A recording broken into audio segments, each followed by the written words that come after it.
The Self-Publishing Advice Conference, SelfPubCon 2025, brings indie authors from around the world together for 2 days of insight, inspiration, and connection. It's live online October 18 and 19 and free to attend. Get early access to our international competition and all the latest conference updates at selfpublishingadvice.org/conference-2025. I'm Howard Lovey of the Alliance of Independent Authors and book editor at howardlovey.com, and you're listening to Inspirational Indie Authors. Every episode, I interview an Ally member to find out what inspires them and how they are an inspiration to other authors. My guest this episode is Stephen Oram, a London-based author of near-future science fiction who explores the intersection of humanity with imperfect technology. His journey has taken him from squatter and countercultural outsider to civil servant and now to full-time writer. As a practitioner of applied science fiction, he works with scientists and technologists to imagine possible futures. I'll let Stephen Oram tell his story. Hi, I'm Stephen Oram. I'm a speculative fiction author, mainly in the near future, so 50, 100 years, but not exclusively. And I'm also an applied science fiction practitioner. I live in the middle of London, and that's me. Well, we'll have to get into what you mean by applied science fiction a little later. But first of all, tell me where you grew up and was reading and writing always a part of your life? So I grew up in a small market town in the UK called Kettering. And my ambition from probably early teenage years, I had one ambition in mind, which was to leave Kettering. Mm-hmm. Mm-hmm. I kind of worked out that the people I really liked left. So it was a very small town. It was, like a lot of small towns, quite narrow-minded and not somewhere that really, really suited me. Mm-hmm. So that was me growing up in terms of where I lived.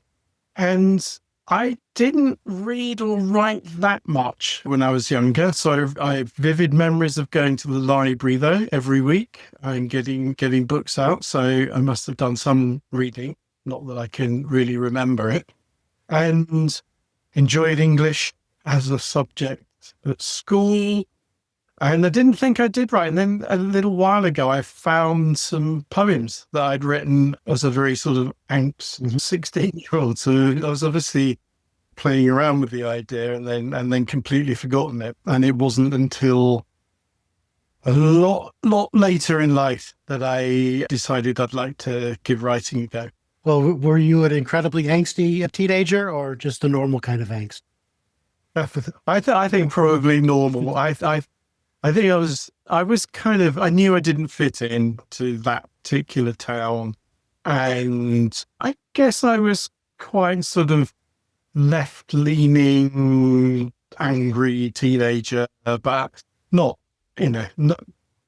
nothing that out of the ordinary, I don't think. I probably felt it was, but I don't think I probably was. Well, the reason I'm asking is that you've described yourself as someone with 1 foot inside and 1 foot outside the mainstream. So what do you mean by that? Yeah, so I think at least part of this kind of not necessarily fitting in, but so over the kind of course of leaving Kettering or after I'd left Kettering, eventually the way I managed to move into London in the early 80s, it would have been, was to become a squatter. So it was kind of possible in those days. And there was a bit of the sort of squatting scene in London that I was part of. But that's one aspect of being 1 foot on the outside, very much a community that didn't involve the authorities in anything if they could avoid it. I was also very briefly in what I would describe as a kind of cult stroke extreme church, which again saw itself outside of, I don't know, the rules outside of society. So that's the kind of two ways of being outside. But then I've always worked in the public sector. So after kind of dropping out for a fair while, I then ended up having a job, as you do, and over the course of that career, ended up as a civil servant, heading up a policy team. So very much saw things from the inside of the bureaucracy. And I think that I'm really pleased I did both those things, because I think it gives me a sense of where they're different, but also actually where they're quite similar, but they kind of don't realize they're as similar as each other. Well, let's backtrack a little bit. It sounds like you got a lot of counterculture and nonconformity out of your system fairly young. Did that kind of affect the way you see the world and eventually the stories you wanted to tell? Yeah, I think it does really, really hugely. I was very, very keen on free festivals. So there was one in the UK called Stonehenge Free Festival, which was, as the name suggests, it was a free festival at Stonehenge. That was kind of quite a no-kick. Police weren't allowed on. It had some very good bits and some very bad bits about it. And I think that kind of atmosphere and the bureaucracy part, I think, come through quite strongly in my writing. And I think even going back to those early years in Kettering, I was wanting to sort of throw the rocks at the establishment back then as well, I think. So, yeah, I think it has hugely affected how I see the world and hence how I write, what I write about. But then you kind of left that counterculture attitude behind when you sort of got a respectable job? I don't think I did, actually. I think I carried it across as far as I could say. It was, I mean, I joined the civil service quite late on in my career, and I worked there for 10 years. There were often comments that I was able to see the issues at hand from a very different perspective. Mm-hmm. Not being a career civil servant either, I was able to kind of maybe suggest some alternative ways of looking at things. So I think it carried through, but I think by then I was able to temper it a bit so that it was acceptable within the boundaries of what I was doing. Right, exactly. Yeah. So you understood where a lot of people were coming from, whereas someone with a more mainstream background might not. Yeah, I think so. Yeah, I think if you're counterculture is not a kind of word that trips off my tongue, but if you're in that, I think you look at the mainstream much more objectively probably than you do if it's the only thing you've known. Right. Well, what made you decide to begin writing novels? Yeah. So the person I married to set me a challenge really, which was please get a hobby so that if you're not working, basically I was working very hard and kind of partying very hard. And she was a bit concerned what might happen when I stopped working, which was a fair enough point. So I tried. And also I wanted to do something a bit more creative than I was. So I tried a bit of photography. I tried a bit of painting. I was rubbish at both. And then I went on there's a thing in London called City Lit, which was running a 10 evening, across 10 weeks, introduction to creative writing. I went on that and it was fantastic. I just really loved it. And that's kind of what kicked me off. And then I wrote, what turned out to be half a novel, sent it off. I didn't really know what I was doing, but somebody pointed me towards a critiquing service, sent it off, and their response was very encouraging. So that kind of gave me the confidence to turn it into a novel and so on. And so why speculative or science fiction? Why did you decide that was the form you wanted to pursue?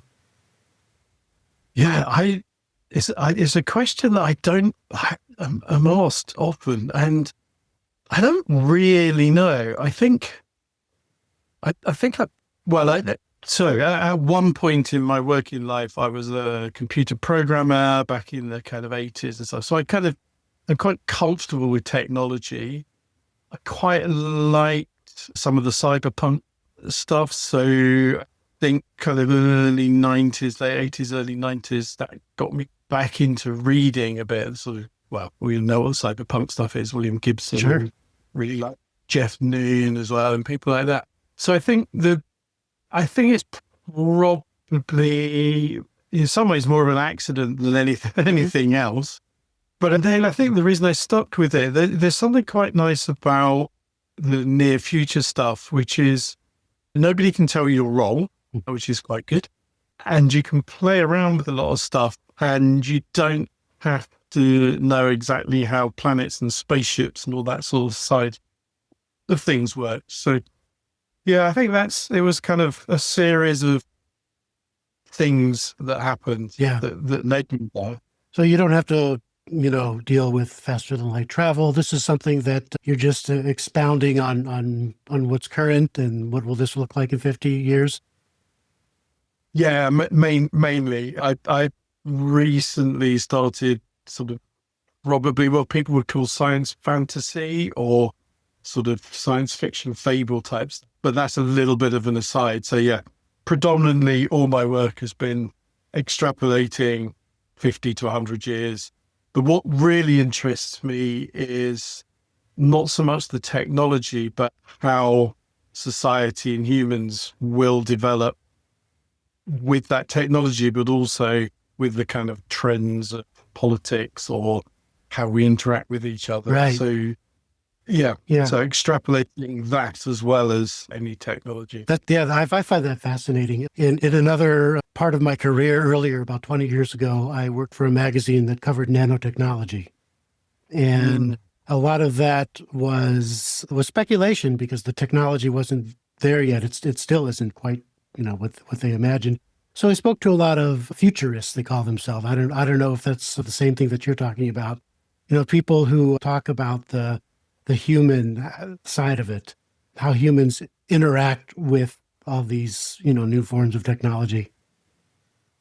Yeah, I probably wouldn't call myself a futurist, but I think others might. So I do know, sort of mixed with some of those people. I think that looking at things holistically rather than about a single piece of technology or something to me, is far more interesting. And I think if you're writing, particularly writing novels, you've got to think more broadly and holistically than just, sometimes you read something or see something where one bit of technology has been advanced. I remember reading something where there was sentient AI robots, but phones were still plugged into the wall. I say, I think if they got that far, they probably have got beyond the right. wires. Yeah.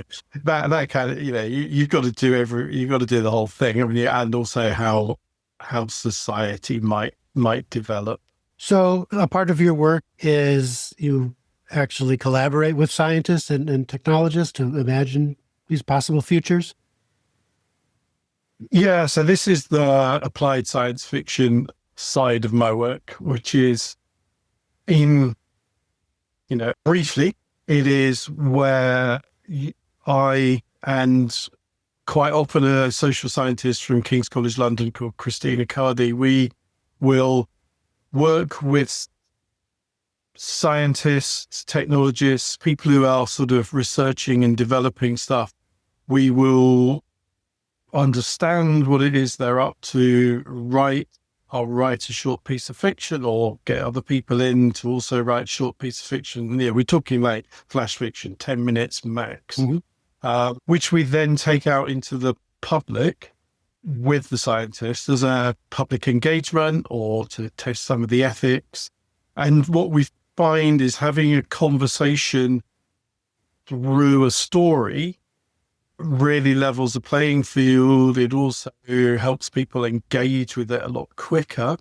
And it also it removes the conversation one step away from the personal, whether that's the scientist or indeed a member of the public, because they can talk about that character in that setting and that story without it being, this is what I think. Do you see what I mean? So that's the applied science fiction, which has all sorts of broad uses, but that's the basic kind of methodology that we use.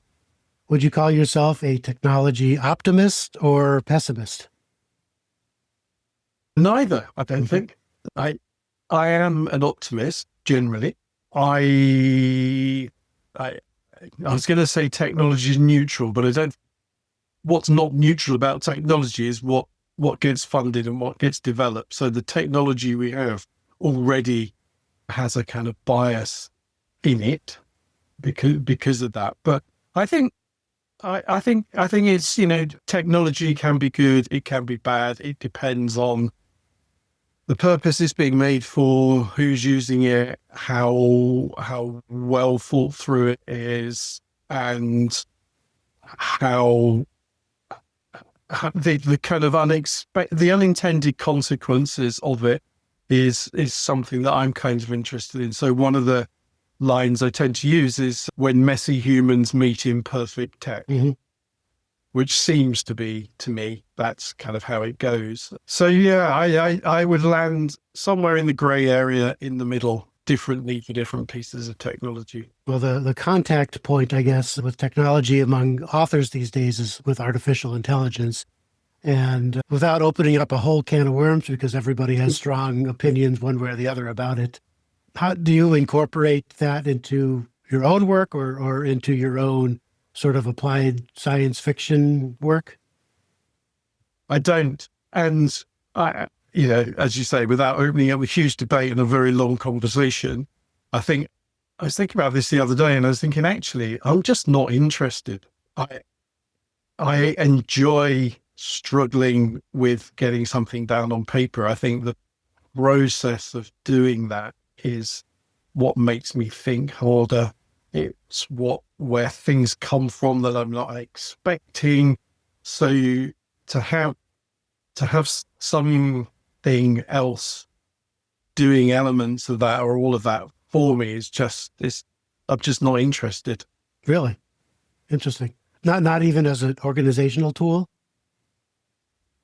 Well, so I'm now a full-time writer stroke applied sci-fi person, so I don't have a big organization around me. I don't have any organization around me. I guess I don't. If I was still in an organization that was quite big and complex, then I have friends who take 3 AI agents into a meeting with them, one to record, one to write notes, one to one to summarize, one to take notes, and one to write the report as a result of the meeting. And I can see the benefit that, they're localized AIs, they're agents, they're trained on their company's information rather than generic. So I'm not anti it, and I can see how, if you understand it and use it well, it can be worthwhile. But it's not something that I write a lot about it, but I'm not overly interested in using it myself. Okay. Well, I told you there'd be no trick questions, so it sounds like yeah. But I think it's an interesting question, and something that I've had to put quite a bit of thought into, actually, as to, given what I do, why aren't I sort of more engaged with it? So, speaking of being a business person in I guess a one-person company, why did you decide to become an indie author rather than traditionally published? Yeah, and I think, it's the answer to that has changed over the past 10 years, I think. So originally, bearing in mind what I was saying earlier about, so I was a teenager when punk in the UK was around, the whole kind of counterculture squatting thing kind of means that I've spent a lot of time not letting things get in the way of what I fancied doing. So I think there's a big element of that at the beginning. I'm not interested in trying to write something that is super commercial. If something sells well, that's great, but I'm not chasing that, which obviously then limits how many big publishers might be interested. And Originally, this is the first novel I wrote, which was called Quantum Confessions. I wanted to know what people thought, and having got some good feedback from critiquing services and editors and so on, I thought, let's just stick it out there and see what happens. How do I do that? Well, I'm going to do it myself because I want to know sooner than it would take to try and get an agent and then a publisher and then get it out. There's a bit of impatience and a bit of like, well, what's the worst that could happen kind of thing.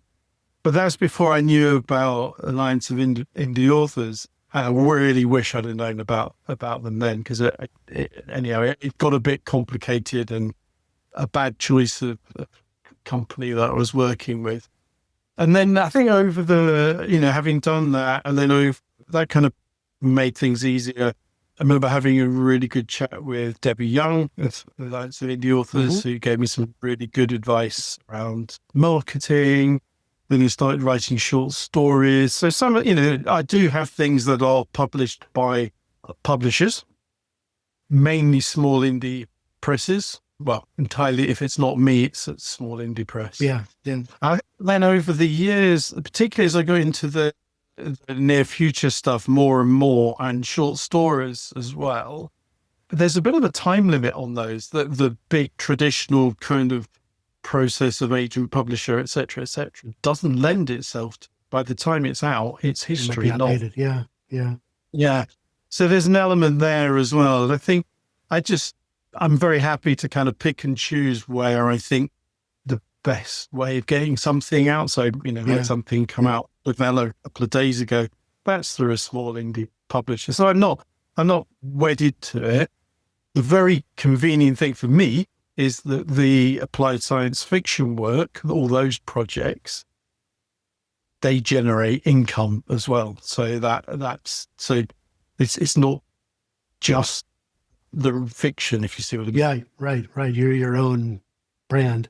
And you mentioned Debbie Young too, and she's a great example of taking kind of that indie spirit into, traditional published environment. She's very much in charge of her own work, even though she's with a traditional publisher now. Yeah. And it was her advice, which was absolutely brilliant. So I was talking about marketing that first novel, and she said, do you know what? Man Writes Book is not a very interesting story. And I think that helped me think about, what else am I going to do? Who am and I expanded what I did as a result. So yeah, a lot. I've got a lot to thank Debbie for, and Joanna Penn and Orla Ross also. I went on a course with them about making. It was kind of, I can't remember the name of the course now, but it was seeing yourself as a business holistically. Yeah. And there's no one better than Joanna Penn and Orla Ross for that kind of advice there. Yeah. So not only that, you launched your own imprint for your latest novel, We Are Not Anonymous. Why did you decide to do that?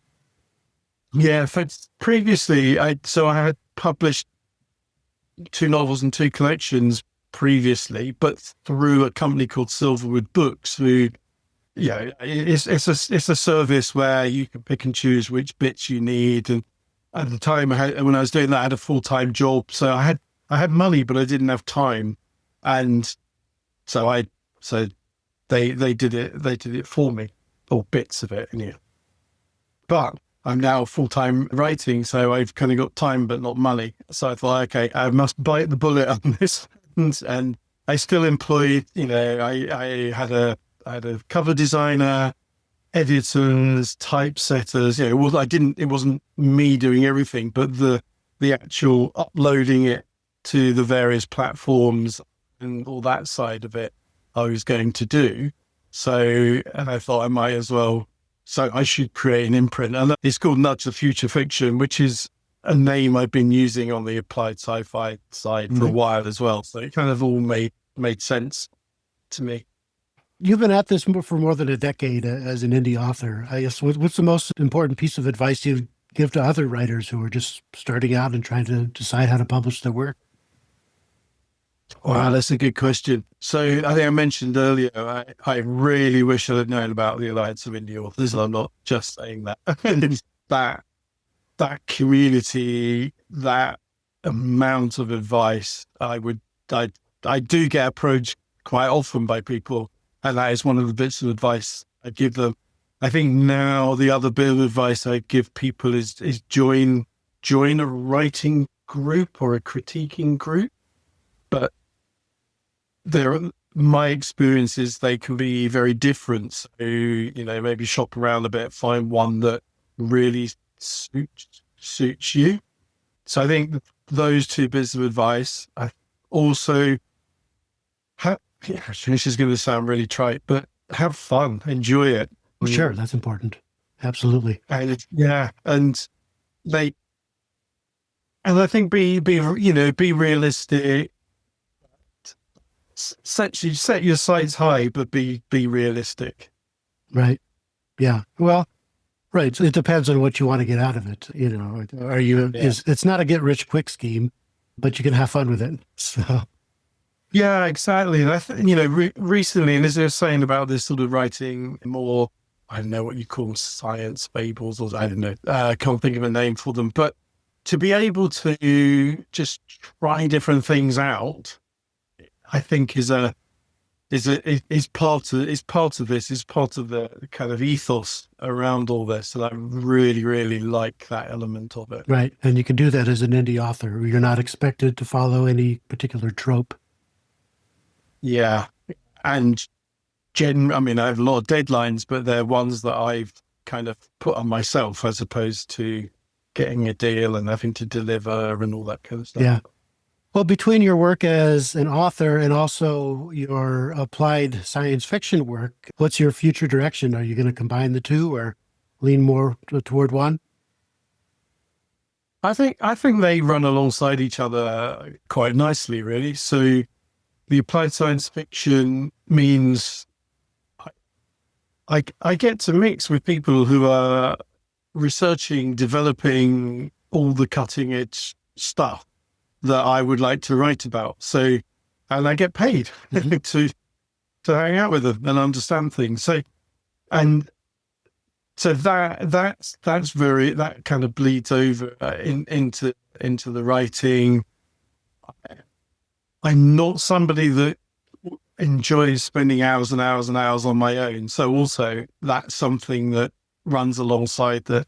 I get out, meet people, and then come back and do some writing. So I think both of them will develop. I suspect my writing will probably branch out a bit, but also the near future stuff will always be there. Yeah. And as I say, formed by the applied sci-fi. That's crazy. You're not just sitting in your writing room making things up. You're getting your brain fed by real scientists and technologists. That's wonderful.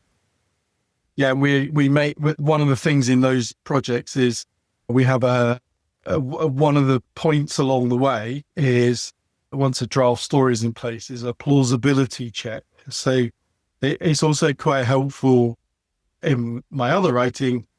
Like I kind of know where I've pushed the boundaries a long way. Oh, I see. Yeah. Right. Well, a lot of science fiction, if you think too much about it, you ruin it. You ruin it for yourself. But you're dealing with more of the near future and what's probable. Yeah. All right. Well, thank you, Stephen. I appreciate you taking the time to talk to us. This has been fascinating. And thank you very much for inviting me on. And yeah, it's been great. Wonderful. Good chat. Well, I guess I'll see you in the future. That sounds like a good catchphrase anyway. So. Okay. Goodbye. Bye.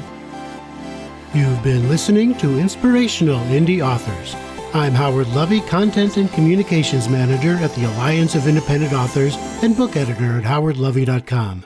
If you are a member of Ally and would like to be considered for the show, please write to me at howard@allianceindependentauthors.org and tell me what inspires you and how you can inspire other authors.